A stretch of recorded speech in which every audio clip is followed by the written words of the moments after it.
YouTube Premium, Prime Video, Netflix, Crunchyroll, Paramount Plus, Spotify all increased their subscription fee. This is a catastrophe. What can we do? Here is the legend of Pirate Man and his plan to one day save the internet. Hello everyone, I am Pirate Man and I'm here to save the internet. What do you need? Don't worry, I will make your wishes come true. Hello everyone, I want us to look at a very serious issue today: internet piracy.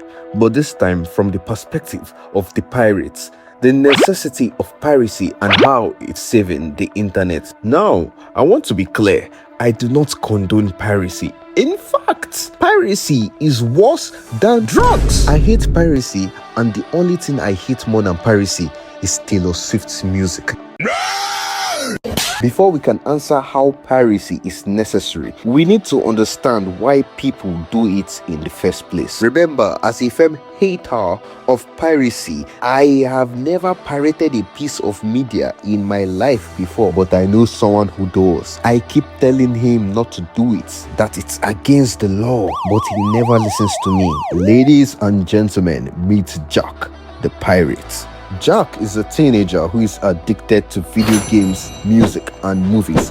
Like I said, the problem with Jack is that this Nick does not have the decency to buy his games or even pay for his favorite movies. All he does is download them from an ad-infested website on the internet. Now, why is Jack so inconsiderate towards the people that entertain him? It is simple. First, let's focus on video games. Video games have been a major part of the internet culture since the early 2000s. With the release of Steam, PlayStation Store and Xbox Store, other game companies followed. There is one thing each of these stores had in common: they all needed money.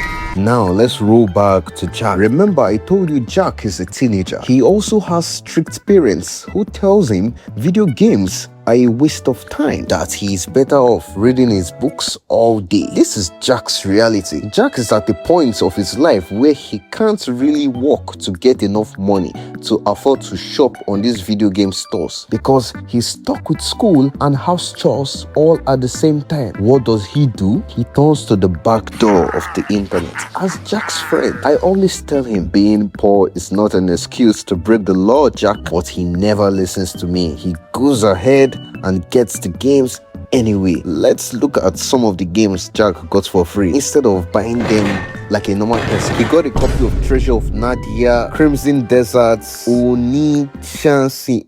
Wait, how is this on Steam? Anyway, he got all these games for free. Crimson Desert is like $69. Like I said, Jack as a teenager doesn't make any money on his own, so he's drawn to getting these games from third-party websites. Now, there is one more detail about Jack I did not tell you, but I will later on in the video. The next thing Jack pirates is movies. By movie, I mean medias like TV shows, anime, the rests. I shouldn't be telling you guys this, but Jack even watched the new Avatar movie. I told him not to watch it, but as you'd expect, he didn't listen to me. How can you pirate a movie that leaked before its release date? That's not even fair, man. To be fair, in Jack's defense, he will have pirated the movie anyway. Movie is a huge part of Jack's life, but since when he was born, he has never truly purchased a movie in his life. I will tell you why it's like this for him. Jack watches all his movies in Ultra HD, Ultra sound quality without paying a dime, and he is happy about it. Well, in the case of movies, if Jack says he is to pay for a movie, he has to go out to the cinema and get the tickets to watch it. Or he waits till it's out on streaming platforms like Netflix. If the movie is not on Netflix, it would probably be on Prime Video. Like I said, Jack doesn't have enough money to pay for things online. He once told me, why would I pay for Netflix to watch only Stranger Things? What happens when the new season of The Boys or Invisible comes out? And that got me thinking,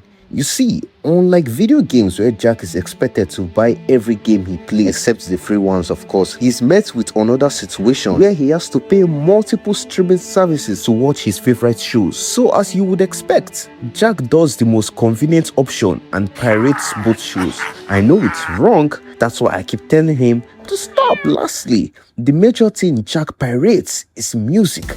But this one is a little bit different. Music isn't nearly as expensive to produce when you compare it to the cost of making games or producing movies. In fact, let's put it into context. To produce a game, it typically costs around $5,000 for independent developers to hundreds of millions of dollars for big studios. So it's not surprising to see games like Crimson Desert cost around $70. How about movies? Well, movie costs similar to games. They cost hundreds of millions of dollars to produce for big movie studios. Now put all these in comparison to a song. This could cost around $300 for independent artists to $30,000 for big musicians. Do we see the sheer difference? But even with how cheap music is relatively to video games, Jack still pirates music. And I'm like, what the hell do you want? Why can't you just pay for Spotify? It turns out Jack actually pays for Spotify. You see, unlike Steam and Netflix, Spotify almost has no exclusives. You don't usually see musicians like Drake saying they are going to drop their songs on Apple Music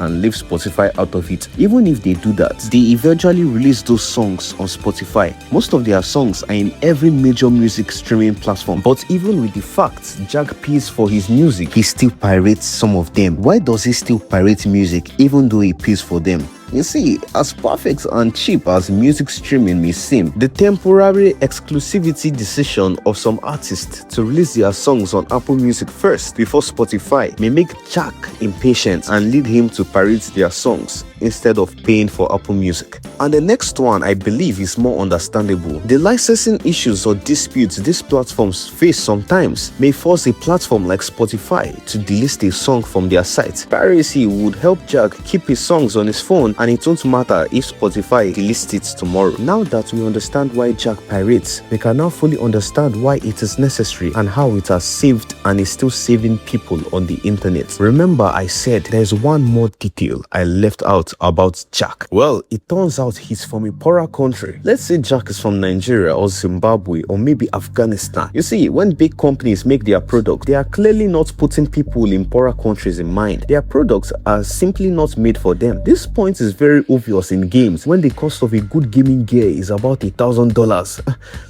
To put into context, $1,000 is approximately 1.37 million naira. It would take Jack an arm and a leg to buy a sweet rig as a teenager, and when it's time to play, he will see that he has to sell one of his kidneys to afford his favorite games. Jack as a teenager is a primary target audience for these medias. He has all the time but not the resources to consume them the normal way. You see, one of the reasons internet piracy is necessary is because it is not made for everyone, and that is why piracy is there to remove that exclusivity that comes with expensive products. So, is piracy inevitable? Yes.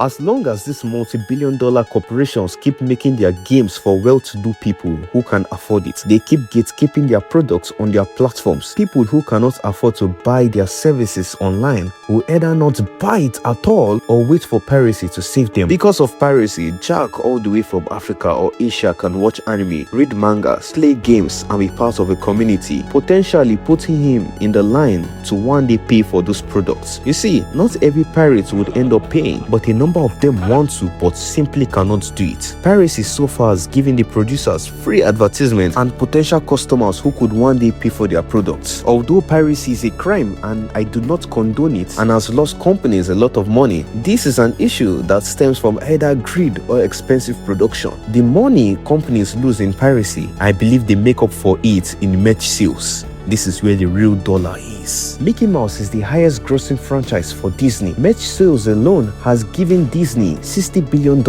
which gives a huge gap of $200 million gotten from box office. With all this in mind, you cannot deny the fact that piracy is indeed saving the internet. Thank you for watching. See you in the next one, and please check out this video.